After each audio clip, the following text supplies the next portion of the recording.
जय Hind. Good morning प्यारे बच्चों। आज हम लोग एक 10वां का टॉपिक है और एक एक्सरसाइज है जो 9.1 है एनसीईआरटी, और यहाँ से आपको 5 नंबर आसानी से मिल जाएंगे 10वीं क्लास का जो बोर्ड एग्जाम होने वाला है उससे। तो ये एक चैप्टर है हाइट एंड डिस्टेंस, इसके बारे में हम लोग शॉर्ट में एक चर्चा करेंगे। उसके बाद आपको इसके सारे क्वेश्चंस बारी बारी से पूरे कर दिए जाएंगे। फिलहाल हम लोग जान लेते हैं कि इसमें किस तरह के क्वेश्चन आ सकते हैं या इसमें बच्चे को दिक्कतें कैसी होती है, तो ये इस वीडियो के बाद आपको दिक्कत नहीं होगी। तो अब इसमें आपको दिख रहा है कि ये आप एक हम लोग पढ़े होंगे कि कोई भी समकोण त्रिभुज जब आएगा इस तरह से, तो ये जो होता है इसको हम लोग लंब कहते हैं ना, इसको नीचे वाले को आधार कहते हैं, और ये वाला जो है ये 90 डिग्री हो तो ही समकोण होगा, और ये सबसे लंबी भुजा जो होती है वो कर्ण होती है, ये हम लोग पढ़ते हैं।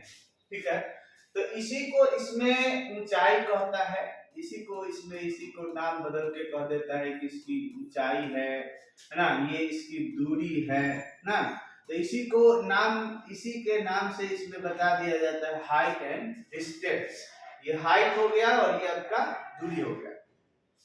अब इसमें दो तरह के कोण बनते हैं, या तो नीचे से ऊपर की ओर कोण बनेगा, तो जब नीचे से ऊपर की ओर कोण बनेगा तो हम लोग उसको बोलते हैं उन्नयन कोण। उन्नयन कोण की बात होगी, ठीक है। और जब ऊपर से कोई आदमी छत पे या यहाँ पे कोई आदमी, मान लीजिए यहाँ पे कोई आदमी खड़ा है और यहाँ से किसी व्यक्ति को देख रहा है, तो वहां से ऊपर की से नीचे की तरफ कोण बनता है, जिसको हम लोग बोलते हैं और नमन कोण, और नमन कोण बोलते हैं।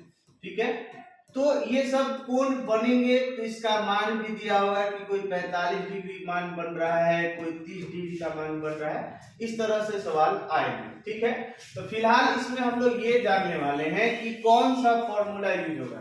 तो इसके पहले आपको त्रिकोणमिति का ज्ञान होना चाहिए, जिसमें आपको साइन थीटा का 30 डिग्री, 45, 60 है ना, इस तरह से 90 डिग्री, 0 डिग्री का मान आपको पता होना चाहिए, नहीं तो फिर ये आपको चैप्टर समझ में नहीं आएगा। तो फिलहाल इसमें मेन रूप से 3 ही सवाल इसमें बनेंगे, जिसमें अभी इसमें क्या दिख रहा है, जैसे दिख रहा है कि ये पेड़ है, पेड़ दिख रहा है, इसकी ऊंचाई है, मान लीजिए कि इसमें 20 मीटर दिया हो पेड़ की ऊंचाई, और इसके डिस्टेंस ज्यादा ही दिख रहा है, तो ये हम लोग मान लीजिए कि 30 मीटर मान लेते हैं। ठीक है, तो इसमें क्या होगा कि या तो एक ये देगा, नहीं तो ये देगा, दोनों नहीं देता है। या तो पूछेगा कि इस पेड़ की ऊंचाई 20 मीटर है और कुछ दूरी पर एक बिंदु है यहाँ पे, जिसका शीर्ष यहाँ से नीचे से उन्नयन कोण यहाँ पे बन रहा है 45 डिग्री, तो कहेगा कि इसकी दूरी बताइए, मतलब कि पेड़ से वो आदमी या वो व्यक्ति कितनी दूरी पे है। तो इसमें आपको देखने को क्या मिल रहा है, ये लंब है और नीचे आधार है। तो इसमें 3 ही फॉर्मूला ज्यादातर यूज होते हैं। साइन थीटा, जिसमें हम लोग जानते हैं लंब बटा कर्व, या कि हम कह सकते हैं P बटा H। इसके बाद इस्तेमाल होगा इसमें कॉस थीटा।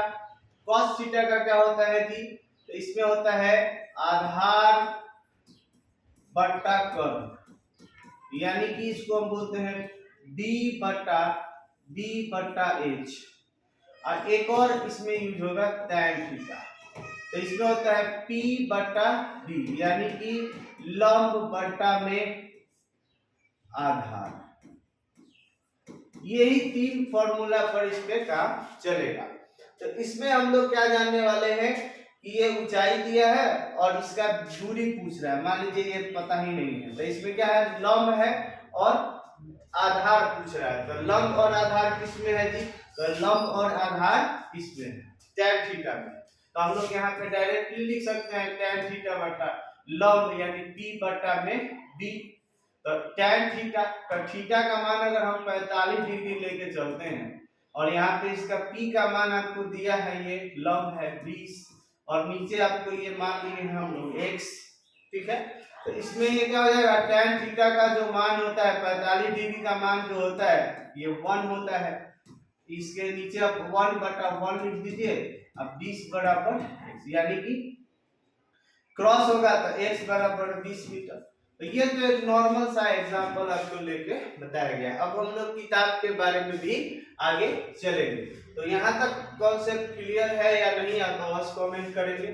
ठीक है, आगे हम लोग इसको यहीं पे खत्म करते हैं। दूसरे नेक्स्ट वीडियो में हम लोग इसको क्वेश्चन बनाने वाले हैं। धन्यवाद।